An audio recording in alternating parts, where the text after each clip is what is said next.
everyone, this is Elizabeth from Strange Ago, and today I have 5 more unusual articles from the past. First, I want to share with you this little gem I found published in 1915. Apparently, 3 men were standing at a Chicago train station and began to discuss the time.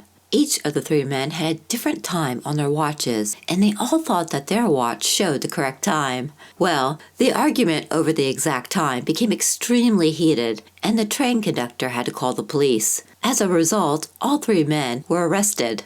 Now, while some people enjoy a good public argument, others prefer to air their grievances in other ways, such as on headstones. However, cemeteries generally censor what people put on those headstones. For example, an article in Headstone Censorship published in 1905 gives us a story of a young man who was killed by a boiler explosion in a mill where he worked. His family, deep in grief and understandably bitter, wanted the words "murdered by his masters" on the young man's headstone because they believed that the owner of the mill had known the boiler was defective. Of course, such a statement was not allowed. In another example of headstone censorship, a widow who believed her husband's doctor was responsible for his death wanted he employed a cheap doctor written on the headstone.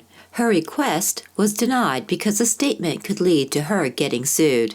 In other news, Officer Donnelly of Iowa had one heck of a day back in September of 1907. The article begins, "Considerable excitement was caused on the street this morning when Will Donnelly of the city police force ran down West First Avenue and up to Dr. Clark's office, holding his wrist as the blood ran freely on the walk from a deep gash. He was completely exhausted when he reached the top of the stairs and was unable to explain the cause of the accident until later." So, what happened? Well, apparently, Officer Donnelly stopped at a woman's house while investigating a case. As he waited for the woman in the front room, he decided to use the spittoon. He leaned too far on the chair, lost his balance, and then threw out his hand to catch himself and struck his left wrist on the broken edge of the earthenware spittoon, cutting a deep gash into his wrist. Not waiting around to question the woman, he dashed out of the house and ran to the doctor's office.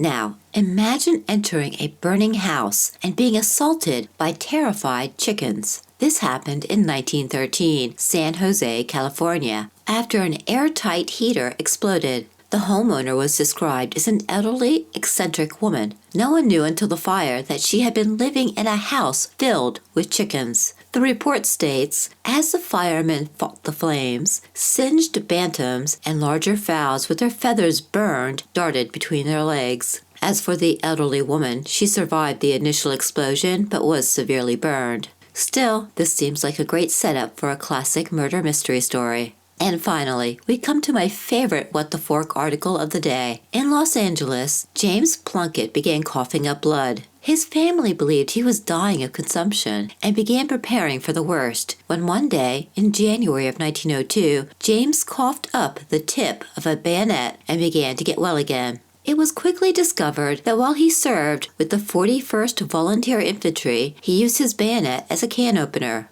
In all probability, James broke the tip off his bayonet and swallowed it as he ate his food. And that's all I have for you today. Hope you enjoyed the video. Please drop a like and subscribe if you haven't already.